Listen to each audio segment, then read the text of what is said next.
자, 평생교육법이 어떻게 변화하게 되었고 어떻게 제정하게 되었는지 그 역사를 한번 알아보도록 하겠습니다.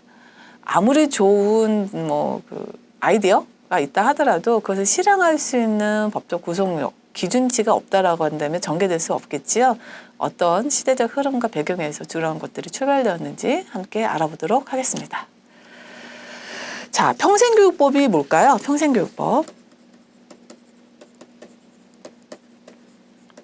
평생교육법이란 헌법과 교육기본법에 규정된 평생교육 진흥에 관련된 어떤 국가나 지방자치단체의 어떤 책임과 평생교육 제도 및 그 운영에 대한 기본 내용들을 담고 있습니다. 과연 우리나라에서는 처음부터 평생교육이라는 말을 썼는지, 평생교육이 출현이 언제 되었는지 그 역사를 한번 찾아가 보도록 하겠습니다.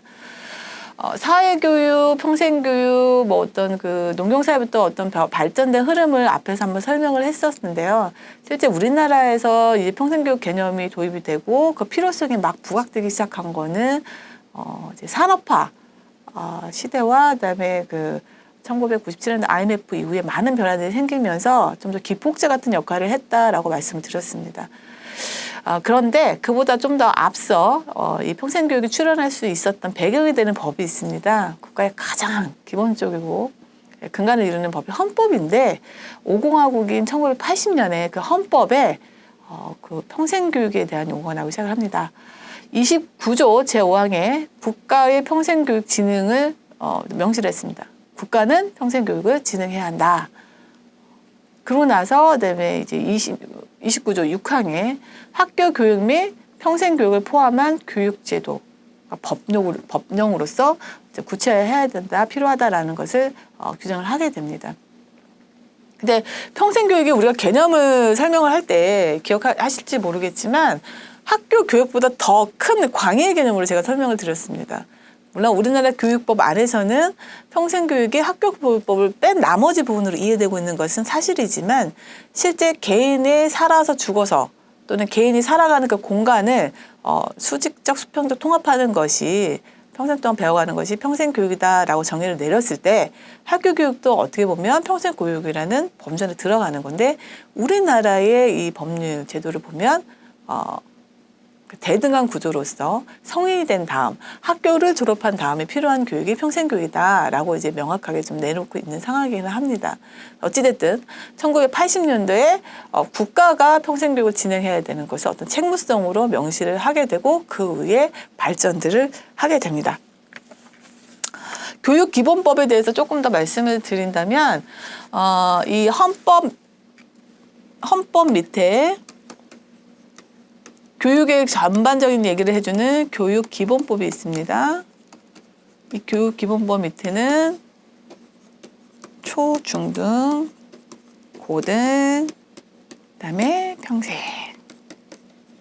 교육법이 있습니다.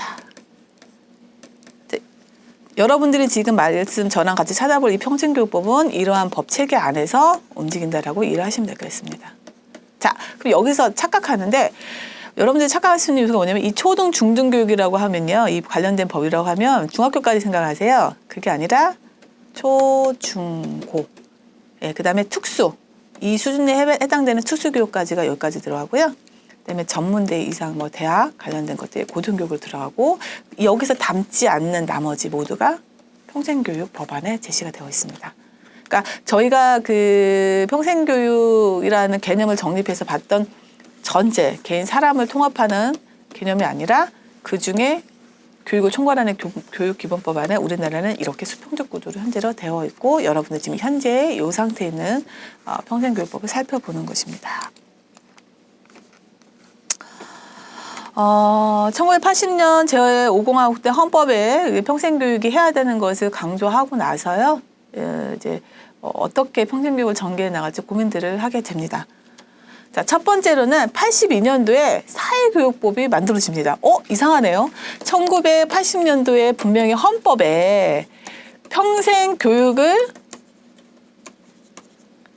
진행해야 된다라고 명시를 했는데 법은 사회교육법으로 됐어요.